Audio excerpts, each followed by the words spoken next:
भी समाज के व्यक्ति को केजरीवाल ने राज्यसभा नहीं भेजा।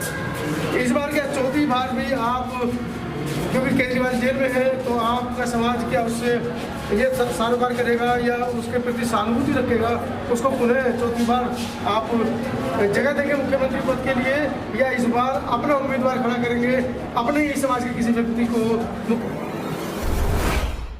साथियों नमस्कार, मैं हूं मनोज अंतानी और आप देख रहे हैं आज दिल्ली से हमारी तमाम बहुजन मीडिया की ये साझा प्रयास। माननीय केजरीवाल जो मुख्यमंत्री हैं दिल्ली के, वो जेल जा चुके हैं। 28 तारीख तक वो जेल में रहेंगे। इस बार की होली भी जेल में मनाएंगे। मेरे साथ रमेश भंगी है, एक बड़ा चेहरा है, नाम में ही भंगी है तो आप समझ सकते हैं वाल्मीकि समाज से वो ताल्लुक रखते हैं। 3 बार इन्होंने केजरीवाल को मुख्यमंत्री बनाया है, लेकिन जब राज्यसभा जाने की बात आती है तो एक भी समाज के व्यक्ति को केजरीवाल ने राज्यसभा नहीं भेजा। इस बार क्या चौथी बार भी आप, क्योंकि केजरीवाल जेल में है, तो आपका समाज क्या उससे ये सारोकार करेगा या उसके प्रति सहानुभूति रखेगा, उसको पुनः चौथी बार आप जगह देंगे मुख्यमंत्री पद के लिए, या इस बार अपना उम्मीदवार खड़ा करेंगे अपने ही समाज के किसी व्यक्ति को मुख्यमंत्री बनाएंगे, दिल्ली की गद्दी पर बिठाएंगे? देखिए, हमने पहली बार जब बने थे उन्होंने झाड़ू का निशान जब उन्होंने लगाया अपना चुनाव चिन्ह जो है, तो हमें चुनाव चिन्ह से ही हमें लग गया, अपनापन फील हुआ जी, और हमने उन्हें इतना झोली भर भर के वोट दिया। लेकिन अभी तक जितने भी टर्म उन्होंने किए हैं अभी, तो उन्होंने ऐसा कुछ दिखाया नहीं है। वाल्मीकि समाज में इसके प्रति इस तरह का कोई लगाव की भावना तो खत्म हो रही है। दिख नहीं रही है। फ्री की बिजली और पानी की वजह से मुझे लगता है कि एहसान के कर्ज कितने दब गए। देखिए, फ्री की बिजली वाल्मीकि समाज के थोड़े लोग, तो पूरे दिल्ली को मिल रही है।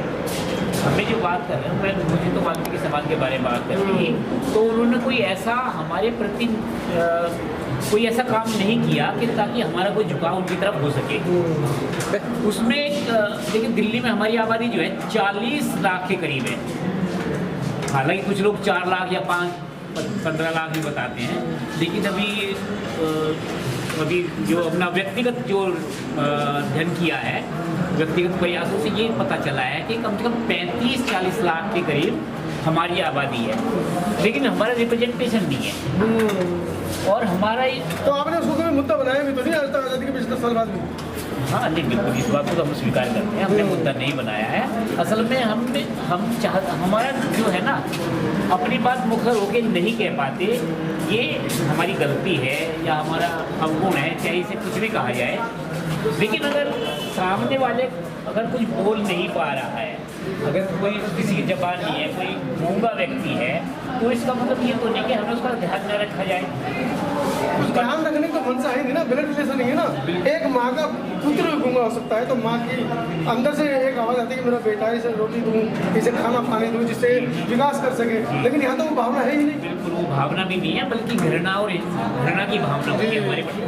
हमारा समाज SC समाज में, ST समाज में, जितनी भी भारत की जो सामाजिक जो सीढ़ी है, जाति की जो सीढ़ी है, उसमें सबसे निचले पायदान पे है। और अभी हम लोगों ने ऐसा आप समझते हैं, इतिहास तो बताता है आप महर्षि वाल्मीकि का वंशज है। देखिए, क्यों अपने आप को नीचा बताते हैं? वो देखिए, नीचा बताने वाली बात है, देखिए अपने मन में सोच सकते हैं, ऐसी भावना आई कहाँ से? लेकिन जो सामाजिक लोग अनुभव कर रहे हैं ना भाई, इस बात अनुभव कर रहे हैं या जबरदस्ती आप लोगों से करवाया जा रहा है? 2 बातें हैं, या तो आप स्वयं कर रहे हैं या आपको हित भावना देखकर आपको ग्रसित कर जाएगा आप कहीं। देखिए, मैं बता रहा हूँ कि मैं सफाई का काम नहीं करता जी। हम लोग अच्छे फ्लैट में रहते हैं, अच्छी ऊंचे पद तक नौकरी प्राप्त की है, फिर भी लोगों को हमसे नफरत है, तो इसके लिए हम कैसे जिम्मेदार हो सकते हैं?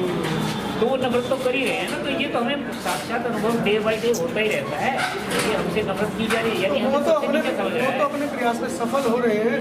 उनके प्रयासों को असफल करने के लिए आप लोग क्या कर रहे हैं? देखिए, हम तो धीमे धीमे प्रयास करके अपने आप को आर्थिक रूप से संपन्न बनाने के प्रयास में लगे हुए हैं। लेकिन नौकरियां समाप्त कर दी गई है और अभी जो है सफाई कर्मचारियों की जितनी भी नौकरियां थी वो सब ठेकेदारी प्रथा में आ गई। तो ये तो पुनः करीब बनाने का प्रयास हो गया। हमारे तो प्रयास अब कहाँ दिखाई दे रहे हैं? तो आप लोगों को आंदोलन के 3 महीने से सैलरी नहीं मिली, 4 महीने से सैलरी नहीं मिली, इस बात को लेकर होते नौकरी को लेकर कोई बड़ा आंदोलन को आप लोगों ने क्या नहीं? बिल्कुल सही बात है कि आंदोलन नहीं किया। असल में जो आंदोलनकारी जो लोग हैं ना वो, और ये यूनियनें जो हमारी हैं वो असल में उस लेवल की समझदारी उनमें अभी नहीं आई है। तो समाज इतना ज़्यादा पिछड़ा है कि उनसे इतनी ज़्यादा अपेक्षाएं हम नहीं कर सकते। धीमे धीमे उनका विकास होगा। अब पुनः वहीं पे आते हैं कि जो हमारा जो इतनी बड़ी आबादी है, हमारे लोगों को न तो टिकट दिए जाते हैं और अभी राज्यसभा वगैरह में दिया जा सकता है, लेकिन कोई प्रयास नहीं किया जाता। इस बार हमारा प्रयास है दिल्ली में मिशन 24 वो भी बनाया है, एक फोरम बनाया है, एक संस्था बनाई है हमने। सब मिलके हम ये चाहते हैं कि वर्तमान सत्ता के विरुद्ध वोटिंग की जाए और अपना जो ऐसा शो किया जाए, ऐसा दिखाया जाए कि अपनी शक्ति का प्रदर्शन विरोध में किया जाए। ये हमारा प्रयास है। और फिर जब हम इस प्रयास में सफल होंगे तो लगता है कि हमारी पहचान भी हो पाएगी। तो कोई ऐसा बड़ी संख्या में कोई ऐसा उम्मीदवार आपको दिखता है वाल्मीकि समाज से जिसको आप लेकर आगे बढ़ सकते हैं? देखिए कोई ऐसा मिशन के साथ ही जो समाज के हित में खड़ा हो? दिल्ली में मुझे लगता है कि सभी पार्टियों ने लगभग कैंडिडेट की घोषणा कर दी है। मुझे नाम का नहीं पता किस किसको घोषणा की है।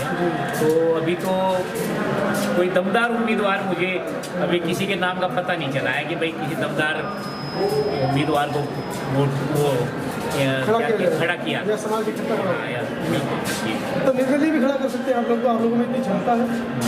ये सुझाव अच्छा है। निर्दलीय खड़ा किया जा सकता है। बिल्कुल। तो क्या लगता है आने वाले चुनाव में आम आदमी पार्टी के साथ आप लोग करेंगे आगे के लिए चर्चाएं या साथ खड़े होंगे या अपना ही कोई उम्मीदवार खड़ा करेंगे? चुनाव तो मई में अप्रैल की शुरुआत होने वाली है। हाँ, आज तो खत्म होने वाला है। देखते हैं अगर ये आके बाहर आके या उनके जो उत्तराधिकारी हैं केजरीवाल जी के, अगर वो कुछ इस तरह का करते हैं तो जैसा जैसा हमारे सामने कोई बात रखी जाएगी उसी के अनुसार निर्णय लिया जाएगा किस दर जाना चाहिए। मीडिया में खबरें चल रही हैं केजरीवाल की वाइफ मुख्यमंत्री पद की दावेदार बन सकती हैं, तो आप लोग कहाँ गए? नहीं, तो हमें तो उन्हें बताना पड़ेगा कि भाई हम आपके लिए क्या कर सकते हैं। हमारी इतनी बड़ी आबादी है, हम निर्णायक दिल्ली में वाल्मीकि ये जो समाज है वो निर्णायक स्थिति में संख्या है उनकी, तो उनके साथ तो बात करनी पड़ेगी। वरना तो हमने तो यही बता मिशन 24 का बनाया है, उसी के अनुसार हम लोग निर्णय लेंगे इस तरह से। चलिए, आने वाला जो चुनाव है दिल्ली का, यूपी का तो महत्वपूर्ण है ही, दिल्ली का भी महत्वपूर्ण है। और ये चुनाव आगे एक लंबी जो कयास लगाए जा रहे हैं कि वाल्मीकि समाज ने पिछले 15 साल से एक ही मुख्यमंत्री के ऊपर दाव लगाए हैं और उस मुख्यमंत्री ने सिर्फ बिजली और पानी मुफ्त देने के अलावा कोई दूसरा काम इस समाज के लिए नहीं किया है। पहले सरकारी नौकरियां हुआ करती थी, अब ठेकेदारी की तरफ इनको धकेल दिया है। पहली बार जब मुख्यमंत्री बने थे तब उन्होंने सीधा तल कर कहा था मुझे मुख्यमंत्री बनाओ, मैं ठेकेदारी हटा दूंगा। लेकिन 15 साल बाद भी ठेकेदारी हटाने का कहीं कोई नाम नहीं है। उसके अलावा किस तरीके से प्रताड़ित किया जा रहा है। 600 के करीब गाड़ियाँ बनाई गई, उन गाड़ियों पर ड्राइवर भी वाल्मीकि समाज से नहीं है। उसमें 3 कर्मचारी होते हैं, जो पाइप डालने और निकालने वाला कर्मचारी हो तो वाल्मीकि समाज से है, ना तो ड्राइवर वाल्मीकि है ना क्लीनर वाल्मीकि है। तो 6 दूनी 1200 लोग तो वाल्मीकि समाज की जिनकी नौकरी लग रही थी उनकी नहीं लग पाई। उसको वहीं रखा, उसे उसके काम या उसकी जात के अनुरूप ही उसे काम दिया जाता है। तो ये सोच में बदली नहीं है। ये कुछ सवाल है जिनको लेकर वाल्मीकि समाज को सोचना पड़ेगा कि आने वाले दिल्ली के चुनाव में वो किसको अपना प्रतिनिधि बनाकर दिल्ली की गद्दी पर बैठाएंगे। एक बहुत बड़ा सवाल है। आप लोग भी इस पर चिंतन मनन कर अपनी प्रतिक्रिया हमें दे सकते हैं। बहुत बहुत धन्यवाद।